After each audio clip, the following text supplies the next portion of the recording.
There we go. Welcome back, everybody. This is Mr. Fata, and today's Fatacast, I'm going to show you how I could lightly sketch a person's portrait by laying out the shapes of a person's features in proportion, working to get the parts in the right spot. I analyzed this photograph here of Pablo Picasso, and the first thing to do is to measure out what's in the middle or the halfway mark of the circle here. So I'm using my pencil as a measuring device and holding my finger under his chin, guessing at first where that halfway part is. So after analyzing it, I see that just under his eyes is about the halfway mark there. The second part you want to find is the quarter section. And here I could see, if I measure it out, just above his lip is about the quarter section. And if I test that, I could see that that's about accurate. Okay, I could zoom in a little bit, holding my pencil just here with my finger near the mark. I measure it out 4 times, confirming that his lip is in the quarter section, under his eye is halfway mark, and then there's a part here that's the quarter section there too. The other measurement you want to check is how wide the eyes are, and I've established that the eyes are about 5 eyeballs wide. 5 eyeballs wide. And then I also want to see how wide his mouth is, and I've noticed that his mouth is about as wide as his pupils in his eye. You also want to measure the nose to see how wide the nose is, and I could see his nose is wider than his eye, but a little more narrow than his lips. So that's the measurement that you're watching for, okay? And that's how I established this here too. I drew the oval, I split it in half, put that mark there where his eyes were, split it in quarter, this is where his upper lip is, and then created the shape of the head there. Lastly, I have the ears, which are about where his eyes are, and then about to the quarter mark here. So his ears are coming down to about where his nose is. So you want to keep looking at the photograph, looking at your drawing as you do this portrait. Okay, so here I'm going to start with an oval. I'm going to sketch it out very light like this, and I barely touch the paper on the pencil, making it very, very light. The next thing I'm going to do is divide it in half. Okay, splitting it in half. I've established his head, and this is the halfway mark. You don't have to write the numbers, but it's helpful just to keep in mind what the parts are. And this is the quarter mark here.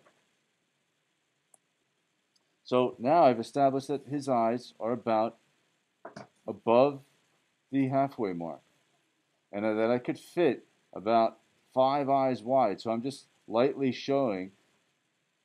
finding the size of those eyes. The next thing is the mouth. But first I'm going to establish where the eyes are.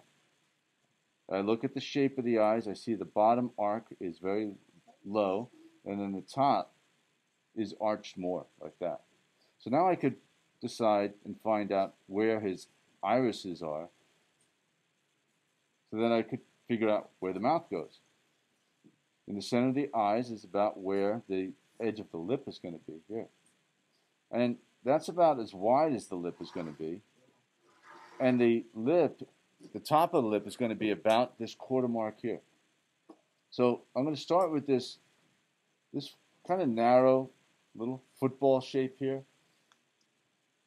It's about as wide as the irises of the piece there. And I'll get to the details in just a little bit.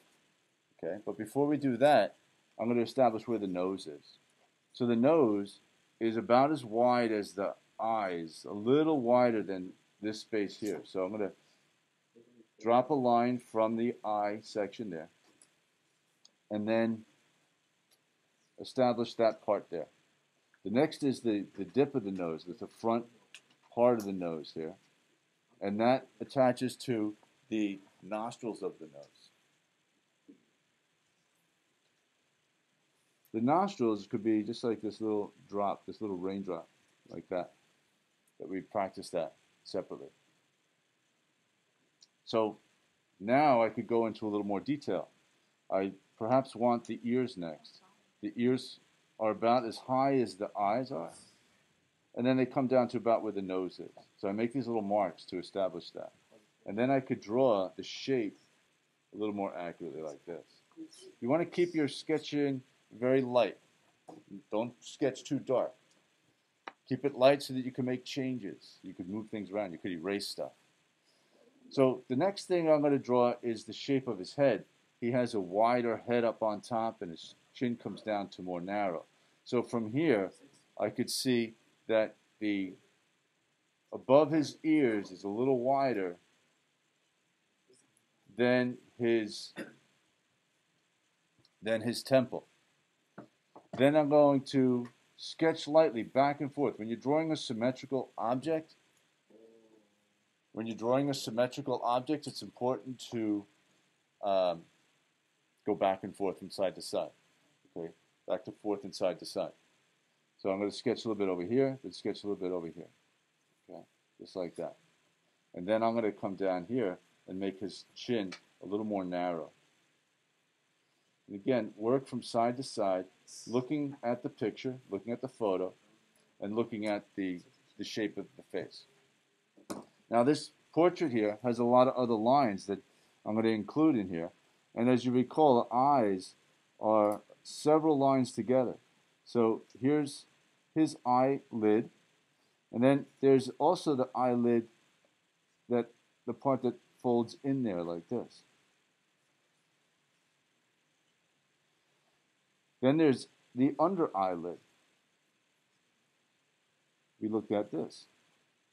Here we could see there's also a line on his face. There's a few lines on his face here. There's one about here, and I'm measuring it out by looking at the different shapes and spaces between the lines. This line actually kind of connects to his eyelid. Then there's another little line here. I could come back in, darken some of the iris there, without shading quite yet, just establishing where all the parts are. I'm still just laying it out, finding out where all these parts are. The more wrinkles, it's actually a little easier to draw. So here I could see, here's this wrinkle from his nose coming down around his lip. His lips are rather narrow, but here's Cupid's bow on the top, and then it kind of fades out like this. Now I made his lips a little wider than, or bigger than they need to be. They're good width, but they're just a little too big. So I'm going to narrow them out a little bit. And he has a narrow lip like that. There's some more nose and wrinkle action here, which I could put in here. Here's a little shadow of his nose. There's a few wrinkles off to the side of the face here like this. And what I'm trying to do now is just find the lines that will help me shade this picture in later. I'm not going to shade the picture yet. I'll do that later. But at least now I have where all the parts go. Lastly, I'll work on his neck. I look to see where his neck lands. It looks like it's wider than his eyes, but narrower than his head.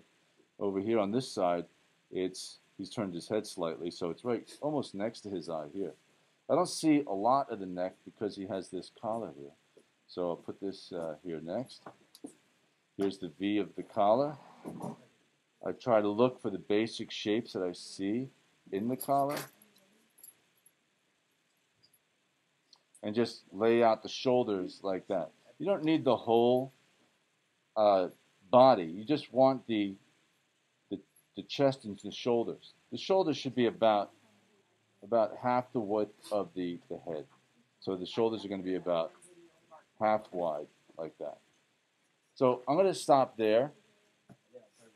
And that's how you could sketch out the person's face by lightly mapping out or laying out, planning out the drawing by finding where all the different parts go. Now I could go back into that shade and darken in the next phase of the lesson. That's our Fatacast for today. Tune in next time.